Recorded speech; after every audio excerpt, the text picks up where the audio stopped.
So many people don't know that their imagination is literally a portal to magic. And if you watch to the whole video, I'm going to explain to you exactly how you can use the most powerful force in the whole world to manifest. When you're doing magic, a massive part of it is visualization. And people talk a lot about this in the law of attraction manifestation community.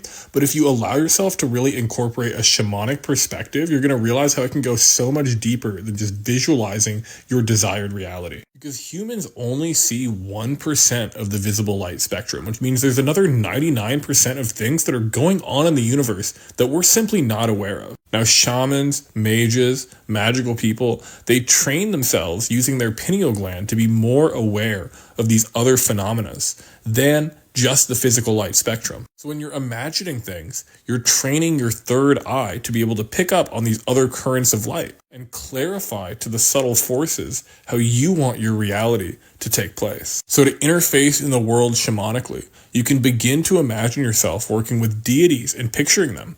You can imagine yourself working with animals, certain archetypes that you want to experience. And you can even imagine yourself working with something as simple like the wind, which is a shamanic messenger that can allow you to bring messages towards you and also go and receive certain things. So in the Toltec teachings from ancient Mexico, we've been taught to go and use the different winds to call things to us. For example, a wind from your left representing a wind from the west in the color red represents shedding things. So anytime you want to leave something behind, you can imagine a red wind coming to you from your left and ask it to take away anything that's not serving you. You can ask a blue wind from the south coming from behind you to go and remove any obstacles in your path or in the future. And you can imagine a yellow wind from your right representing the direction of the east, bring new knowledge, blessings, and any sort of abundance that you wish. So the key to moving from just imagination into actual manifestation is really unlocking your own multidimensional sensory perception. And this means the more synesthetic experience that you have, which means the more colors, the more sensations, the more you, instead of just imagining a wind, the more you allow this wind to really feel